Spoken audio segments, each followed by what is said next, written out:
Hi, everyone. Welcome to the second episode of Rare Matters Podcast, where we talk about rare matters because rare matters.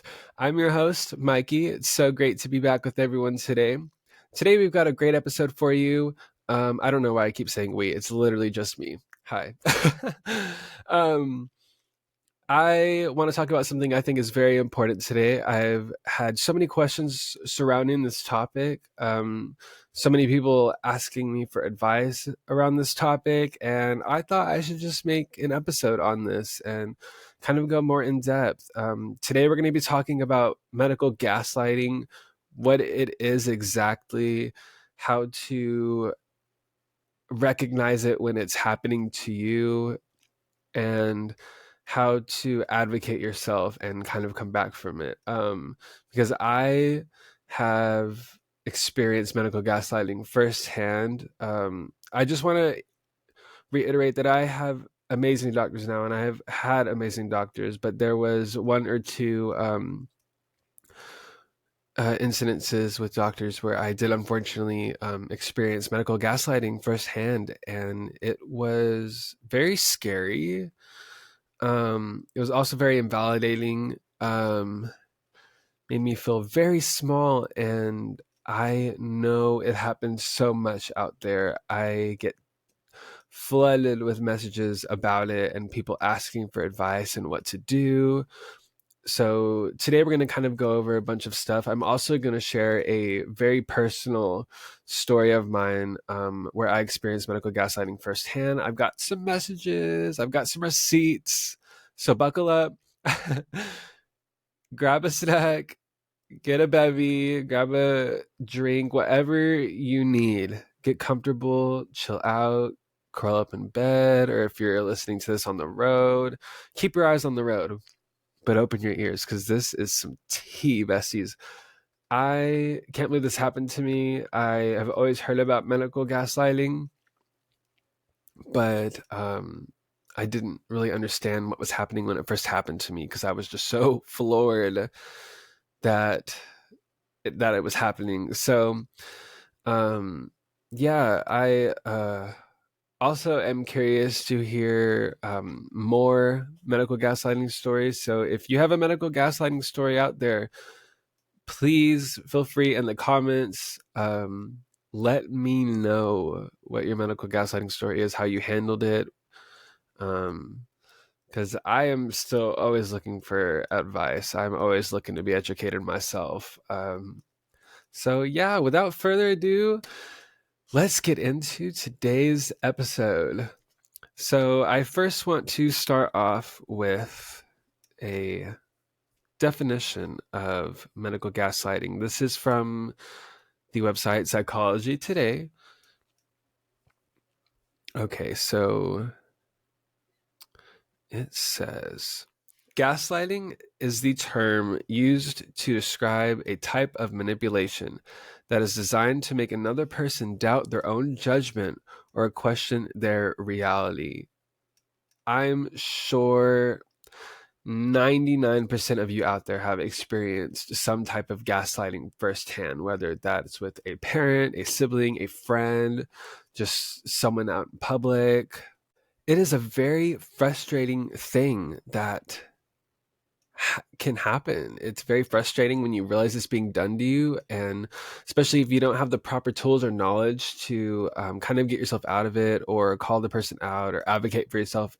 It's very frustrating. So, for any of you that have ever experienced any type of gaslighting, also gaslighting in relationships, that is a huge one. I'm a victim of that firsthand.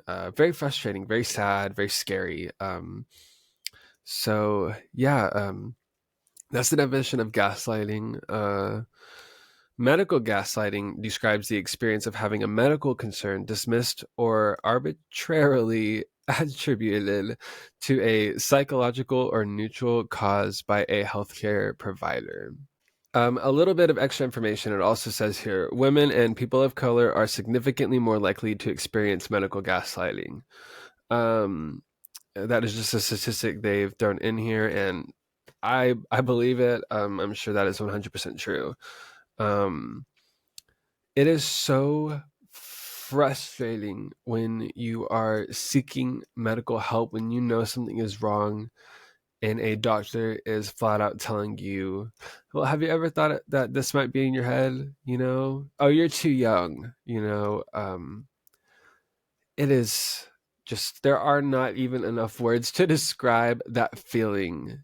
And it's almost like a Twilight Zone effect. It's kind of what it feels like when you're in an episode of the Twilight Zone and you're like, is this really happening to me right now? Like, it's just very frustrating, you guys. And again, if you guys have ever experienced this, I'm so sorry. But that is why I'm making this video, because I feel like it is important to educate. And knowing what I know now, after going to tons and tons of doctors and kind of pulling my own self out of situations, I feel like I am in a place now where I want to share my experience and help others get through these hurdles, because if I could save someone just a little bit of pain, then why not? So next I want to pull up a it's a little infographic. I think it's really cute. I posted this in my online support group. Also, go join the Rare and Undiagnosed Disease support group on Facebook if you have not already. Very great people on there. Such a great community. I love it, and I'm so happy that it's turned into what it's turned into. But I shared this infographic on medical gaslighting the other day, and it's kind of like what also sparked this, me wanting to do this episode, because I was like, oh, this is such good information, and I just want to share it with everybody. All right, so this infographic is titled "Medical Gaslighting Can Sound Like ... and these are it lists some different phrases on here as to what medical gaslighting can sound like. So the first one is, I've seen patients with much worse symptoms than yours. Very belittling, very invalidating, right? Well, most of these are. It's just horrible. But I've definitely I have not heard this one, but I've definitely heard of people hearing this one before. So yeah, like the next one, your pain can't be that bad. I have heard this one before. And in fact, it can be that bad.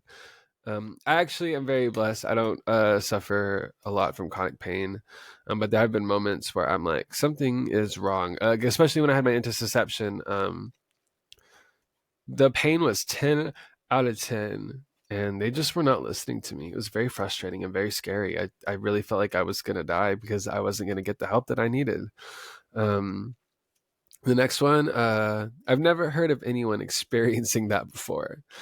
This this has been said to me many times. Having a rare or undiagnosed disease, you're gonna get that a lot, because the fact of the matter is, not many people have experienced what you might be experiencing. Hence the words undiagnosed and rare. It's very frustrating. So for anyone with an undiagnosed or rare disease, this can be a huge trigger phrase. Like this can be one of the most invalidating things that you could hear. The next one, your symptoms don't warrant any additional testing. I get a lot of people in my DMs saying, I have these problems like this and this, and I want to order this test, or get my doctor to order this test, but he says I don't need it because either this test was normal, or it's just so out there that he's like, what made you think about that? Or whatever the case may be. If you have done your research and you think that test would be beneficial, please just keep asking for it. At some point, you might even have to demand it. I know it is hard. I know it is scary. I am a severe introvert now, I used to be a huge extrovert, but now I am a very big introvert. I hate confrontation. I've always been such a people pleaser. Um, but I guess one thing that having all my medical problems and going to all these doctors has really taught me is how to stand up for myself. Um, so I guess there's, a silver lining in everything. um, the next one, I don't have time to address all your concerns. Guys, I really hope that a doctor never tells you this. If a doctor tells you this, please go to another doctor. Please go to another doctor. Stop seeing that doctor immediately. If a doctor openly admits that he does not have time for you,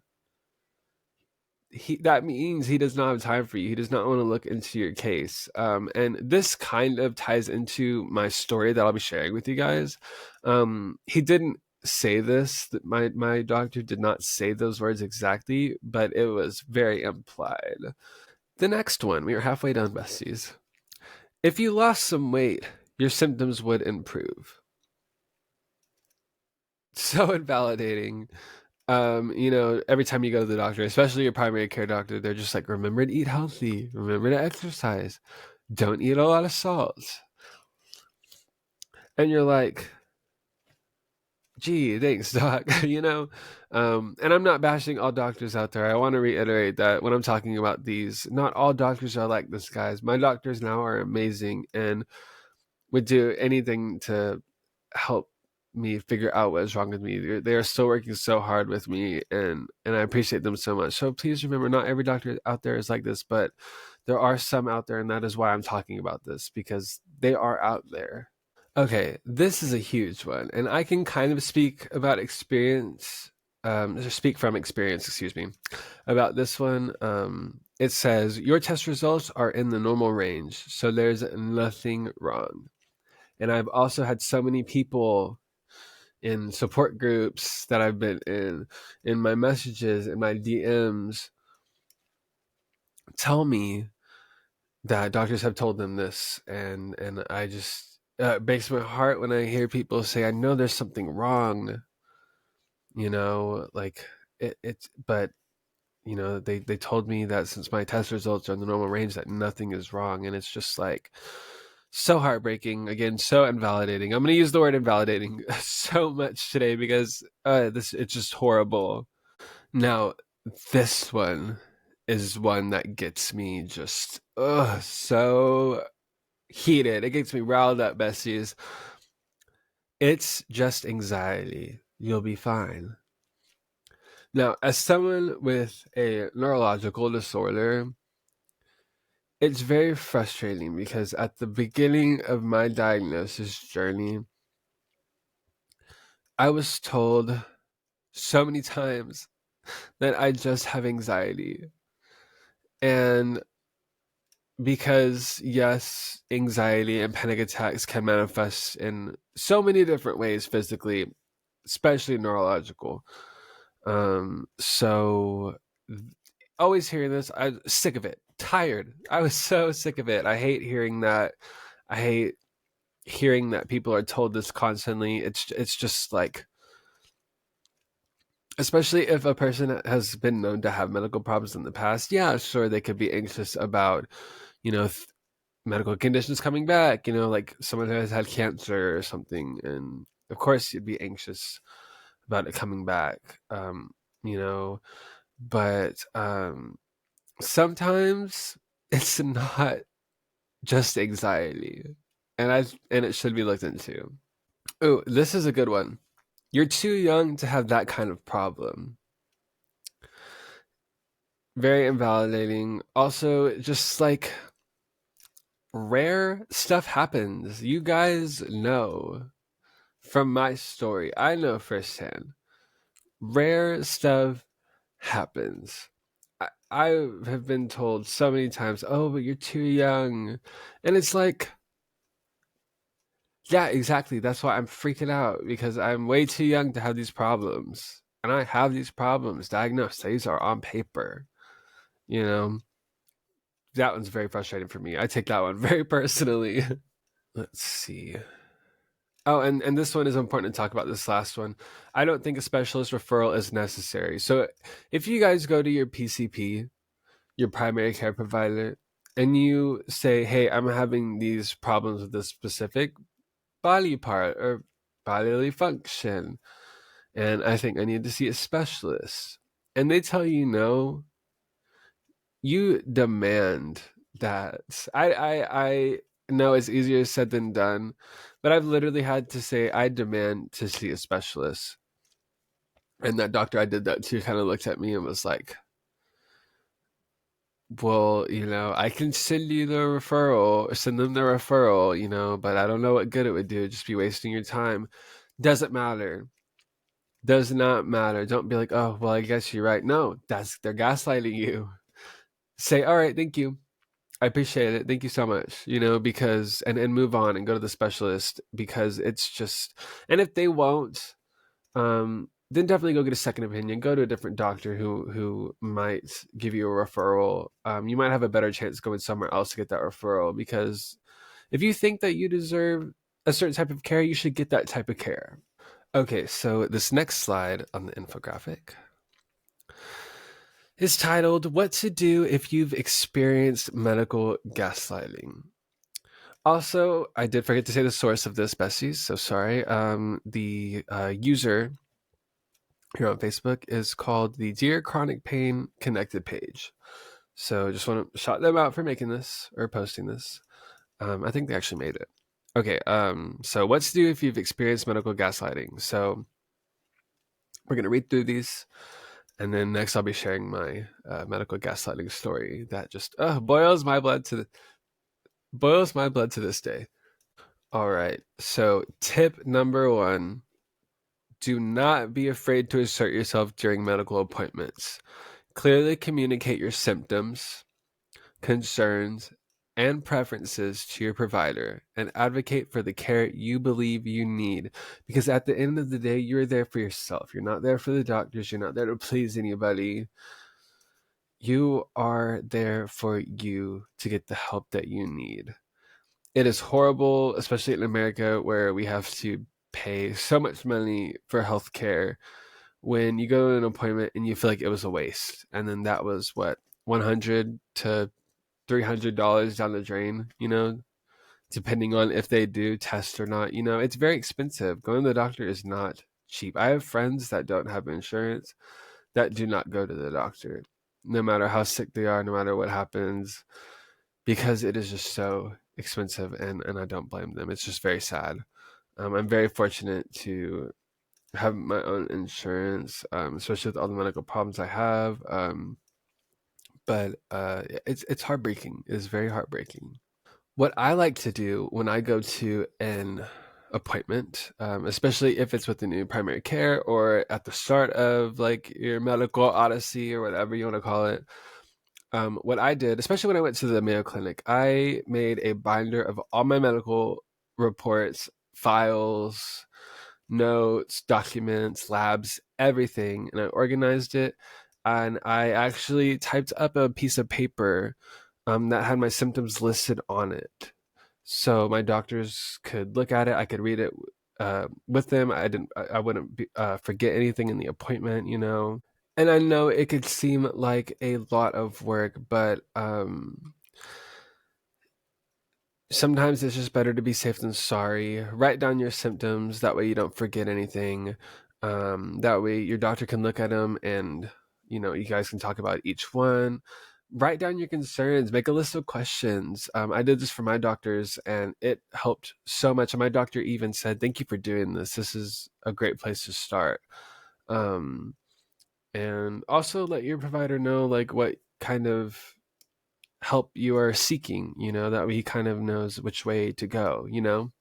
All right, friends. So this next piece of advice says, consider bringing a friend or family member to medical appointments for support and to help advocate on your behalf if needed. So for most of my appointments, well, really all of them, I bring my mom. I do have memory issues, so she helps me remember a lot of stuff, but she also is there for support and to help me advocate for myself if I need it. And it is very beneficial. I really like this tip. if you were ever worried about being in a situation where you are alone and the doctor is trying to gaslight you and you have a hard time backing yourself up, bring next time, bring a friend, bring a family member. I think this is a very beneficial tip. Next one says, if you believe that additional evaluation or testing is necessary, do not hesitate to request referrals to specialists or additional diagnostic tests. Yes, you have the right to access appropriate care because this care is for you. It's not for anybody else, besties. I love this one. This is a great piece of advice. I love this little infographic. I was like, that's why I was like, I have to share this in my group. So yeah, again, just to reiterate, this is for you. If you feel like you need additional evaluation, or you want a specialist to look further into your symptoms, your medical experience, ask for it because you deserve that care. You deserve that referral. Or when it comes to testing, I know it seems kind of weird or taboo to be like, well, I think we should do this test when the doctor hasn't even said anything about said test. Totally get it, but you can ask for it. They can say, no, I won't do that. You could ask again. If they say no, I suggest going to get a second opinion. But 9 times out of 10, the doctor will just do it anyway. Um, but yeah, that's my advice on that. But really, don't hesitate to request referrals or any additional tests that you think might need, or put your mind at ease. Because at the end of the day, this can all cause so much anxiety. If there's a test that you think would end that anxiety or put just like your mind at ease, definitely go for it and ask for that test to be done. This last one is very, very important, and I have had to do this, and I will get into this when I talk about my experience in a second. This one says, consider reporting your experience to the appropriate authorities or organizations, such as a hospital's patient advocacy department or a medical licensing board. I suggest starting off with the hospital or clinic that you're at, organization, their patient advocacy department. They 9 times out of 10, they are very nice, and they are in that business for you because they like helping patients. That is their job, and they are here to help you advocate for yourself because it is so hard to advocate for yourself when you don't have the right tools or the right knowledge or education. It is very difficult. And I actually ended up having to do this with a provider of mine, ex-provider. I no longer go to him, but I did have to do that. And action was taken. And they work very, very quickly. So um, yes, if you got to do it, you've got to do it. And most of the time it can be anonymous. Um, but yeah, definitely do not hesitate to reach out to any patient advocacy organization with your hospital, your clinic, your doctor's office, because they are there for you. All right, my friends. So that is a little bit about what medical gaslighting is, what gaslighting is in general. We kind of went over that. Um, we talked about what it could look like, what it could sound like from the doctor. We talked about different ways you can advocate for yourself or reach out for support and resources if you are having trouble doing that yourself, because it is very hard and nerve-wracking. So it's important to know that those resources are out there for you. All right, so next we're gonna get into the tea of it all, the drama, if you will. I'm gonna be sharing very openly my worst medical gaslighting experience. This was with a provider I had, specifically a neurologist. We don't need to know names. We don't need to know where. It doesn't matter. But this really happened to me. So I'm gonna get into it, and this will be the last thing we'll talk about today, and we'll wrap it up. It's going to be kind of a short episode. I do have allergies, so I've been blowing my nose off camera after every time I talk. So if you're watching on YouTube and my nose is really red, that is why. I have not been crying. I'm good. All right. So again, this is with a provider that I was seeing. It was my first experience. I was told he was a very knowledgeable and just a great guy all around. Whoever told me that could not have been more wrong, my friends. This was last year at when my neurological symptoms started getting worse, and they were like, "You should definitely go see a neurologist."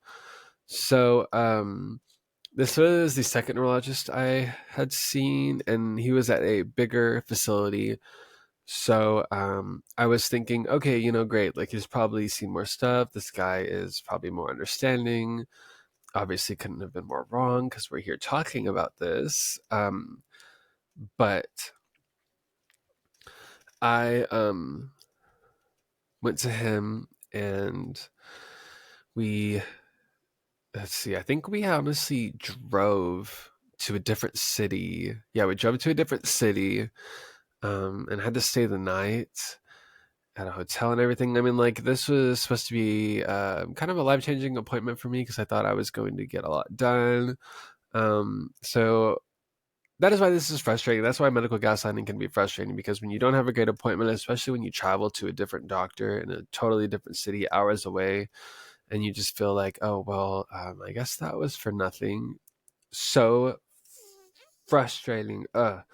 But basically, I went in and the uh, doctor came in. He grabbed me from this like little holding room. It wasn't the waiting room. It was just like this little separate intake room. The aide had came in and did some background, asked some background information about me, did my vitals, that kind of stuff.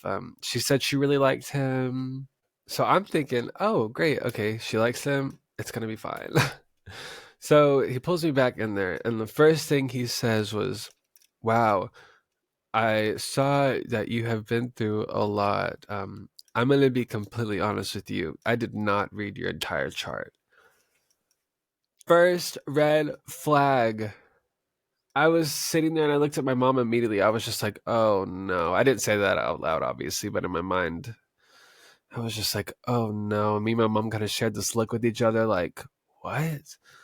Why would you not read my full chart? And I was his first patient of the day, so he definitely had time.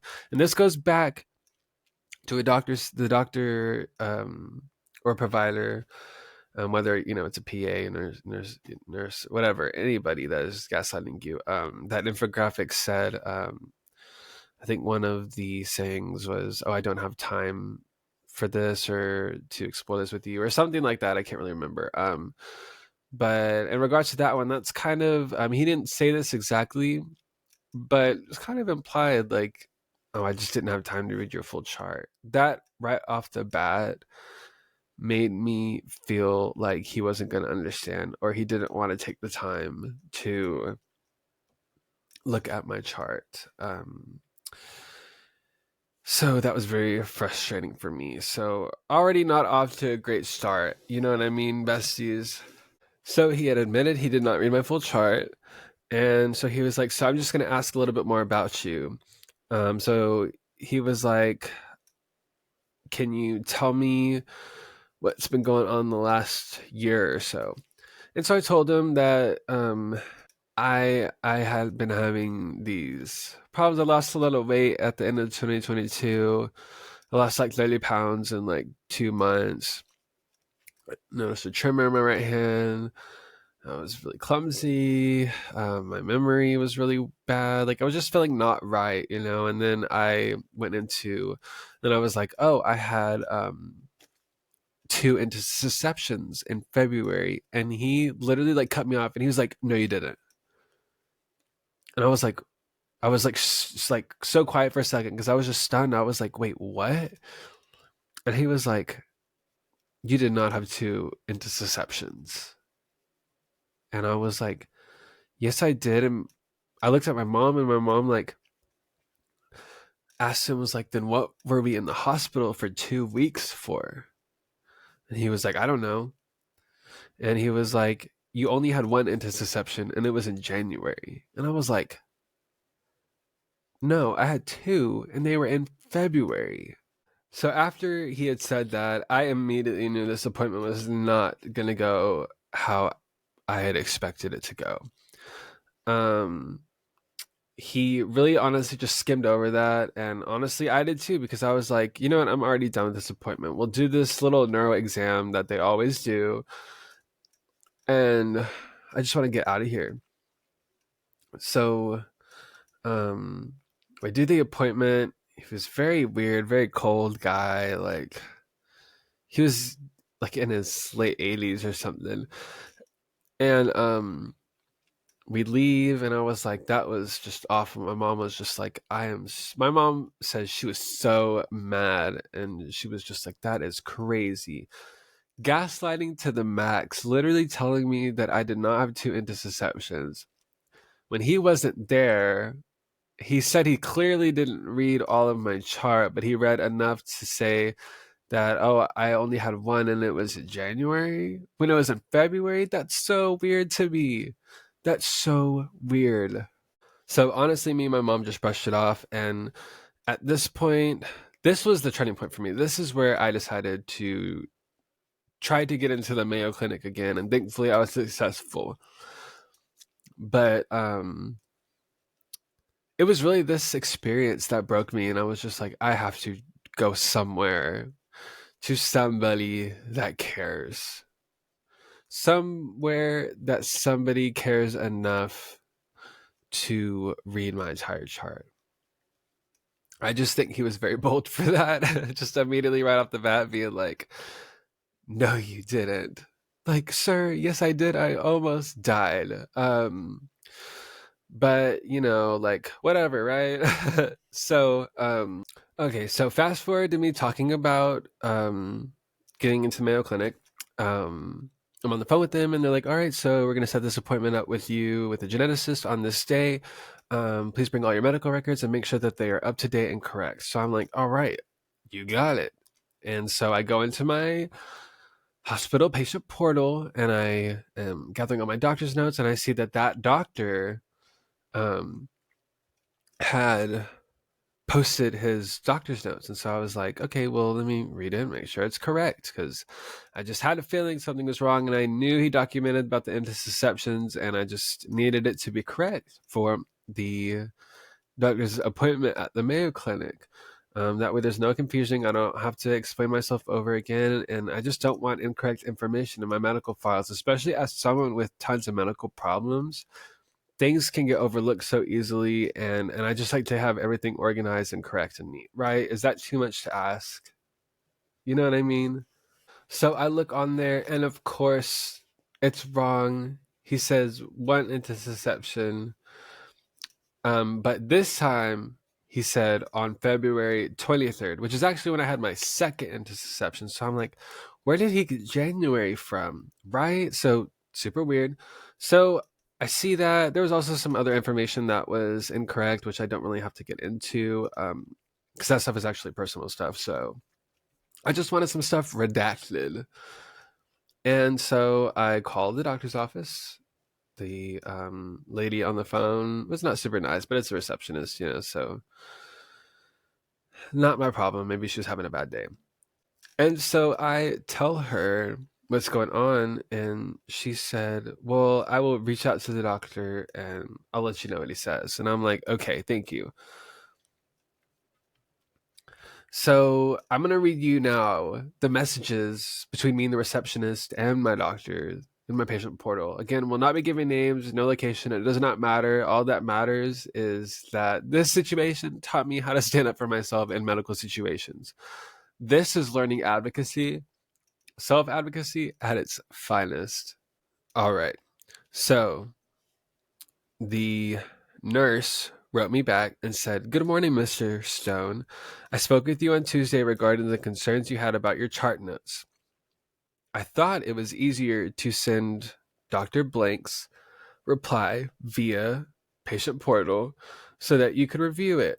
Please do not hesitate to call me at blank said phone number if you have any additional questions or concerns. Super nice, right? And then she pasted the doctor's response. His first sentence is, to clarify.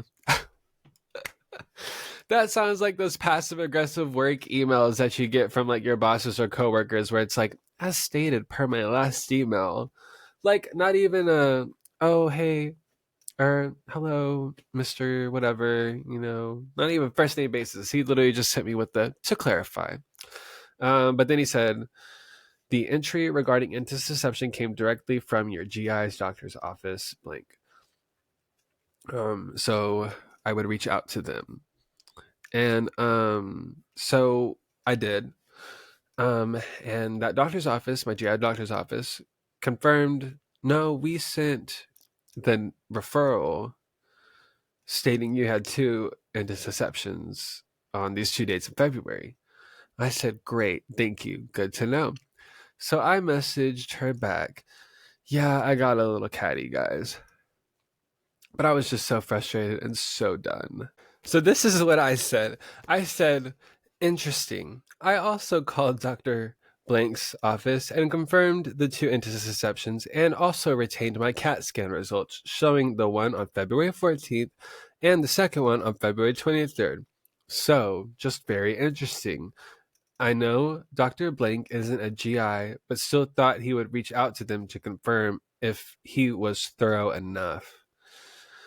I was being very spicy.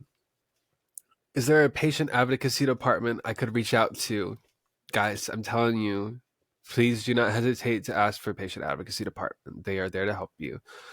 Then I continued on and said, I finally got into the Mayo Clinic, so we will be transferring care there after my last 2 neuro tests. Because he had some neuro tests that he had scheduled, but I actually ended up canceling them because I just didn't want to deal with him anymore. But then I said, so I need everything to be correct. And then I think after that, I said, here are my CT results upon admissions to the hospital. First is for the 14th. I was released for a day after a week. Then the next day, I came back to the ER for abdominal pain. Then another CT was done. They came into my room and said the intussusception was back. Therefore, I was admitted to the hospital again for around another week. I also told Dr. Blank, my GI doctor, to send you an updated note because if this isn't proof, I don't know what is. This is all in my patient portal as well and the hospital's database that you can see for yourself. And then I attached the CAT scan results and stuff. And then I said, again, I understand if it's not his specialty, but for the sake of having everything correct for when I get to the Mayo Clinic, I want to have everything correct. If you could send that patient advocacy number when you get a chance, that would be great. Thank you. And then the nurse responded the next day and said, good morning. I have sent all this information to Dr. Blank to review. I also highly recommend contacting the GI clinic to update his notes. It appears his notes might have been incorrect, which you have stated you were admitted twice, once on 2/14 and then again on 2/22. The number for patient relations is blank. She gave me that, and she said, I will contact you as soon as I have a reply from Dr. Blank, the neurologist. Thank you. So I said, I have already contacted Dr. Blank's office, the GI doctor. They noted the 2 intussusceptions. I have already been in contact with patient relations because I think she was taking forever. So I looked it up myself and I got in contact myself, and they were super helpful. They helped me file an addendum or something like that where I could request redactions and correct information. Then I said, at this point, I'm over the situation. I'm very stressed out. I will just re-explain myself with proof at the Mayo Clinic. Thank you. And then I said, also, if it does say the second was on the 23rd, whether the first one is noted there or not, why is he still saying January? This makes no sense. That was so weird to me. I was like, he kept saying January, January, January, and I'm like, they were in February. It's so weird to me. So then I get this message after patient relations or patient advocacy, patient relations, same thing, I think, reached out to him. And she said, "Mr. Stone, please see the below message from Dr. Blank." He said, "My apologies. The note has been corrected as an addendum/correction after the signature to clarify that both admissions occurred in February. Sometimes when trying to summarize that much outside information, the timeline can get murky. No harm intended." But harm is caused. Guys. This really, I was like, and yeah, in the grand scheme of things, it's not a big deal. But in the moment, I was just so upset because I felt so invalidated, and he gaslighted the shit out of me. I felt crazy. He literally made me feel crazy. And that wasn't fun. Also, when he says, sometimes when trying to summarize that much outside information from different hospitals and stuff like that, is what he's saying. Because I was seen at 2 different facilities. The timeline can get murky. But everything was dated and it's all in order. When you go into the patient, like, medical chart, it's all in order. It's all time stamped. There's nothing to get murky about. If you didn't read my chart, just admit you didn't read my chart. Well, I guess he did. So, yeah, that's a little bit about my medical gaslighting story. Again, I just wanted to make this episode to share my story, show you guys how I kind of advocated for myself. I think that there are some things I could have done better, like my attitude, first off, but I sometimes can have an attitude problem. But the first thing I thought of was like patient advocacy. That's what they're there for, right? So that was my first time reaching out to them, and I'm so glad I did. They were so helpful, so nice. They got out all my information. They were like, "We are so sorry this happened." They were also like, "You were not the first person that has complained like this about this doctor." I don't know if they could say that, but she said that, and I was like, "Wow, okay, good to know, bestie. Thanks for the heads up. Love ya." But yeah, so I also just wanted to share this information because I get so many messages about it, asking, "Oh, Mikey, how do you advocate for yourself? You're so strong," and that kind of stuff. And I appreciate all the love and support and messages, besties, but this is some important stuff to know. And I'm glad that I got to share some of this with you today. I hope that this was helpful. I hope this was resourceful. I hope that some of you or all of you can listen to this and go in more confident to your future doctor's appointments. And I hope that this helps you advocate for yourself so you can get the care that you need and you deserve, because that is what is most important, because you deserve the best care possible. You are valid. You are strong. You can do this. I believe in you. I know you can, besties. It's very hard to talk about. I guess some people can say it's controversial, but at the same time, I don't think it is. I think it's very straightforward. I think the concept is very there.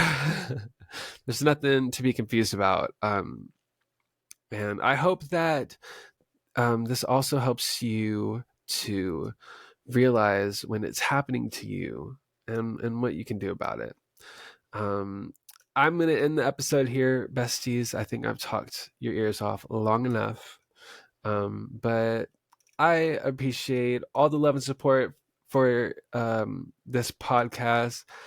I'm so excited to continue doing this. The reception on the first episode was amazing. It made me so happy, and I'm so glad that so many people are connecting with my story and this podcast. I want this to be a place of visibility, education, just a place you can go to shut your brain off, to just listen and chill. If you're cleaning the house or driving down the road, or you just want to watch something on YouTube, you can put this on while you're doing laundry or getting ready for bed. We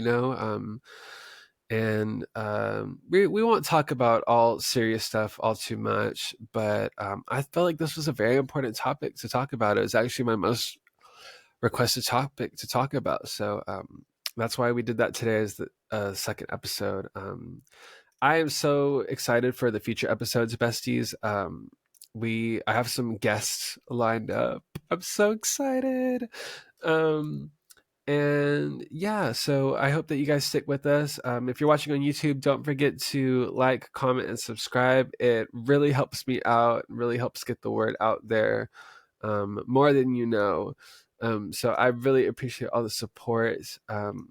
Thank you guys for letting me into your lives, and thanks for helping me make a difference and create some change. It's been a beautiful experience, and I hope we can continue to do that on here. I hope everybody has an amazing day, night, week, weekend. Whenever you are out there listening to this, I hope you are doing fabulous. I love you guys so much, and I will see you next time. Bye.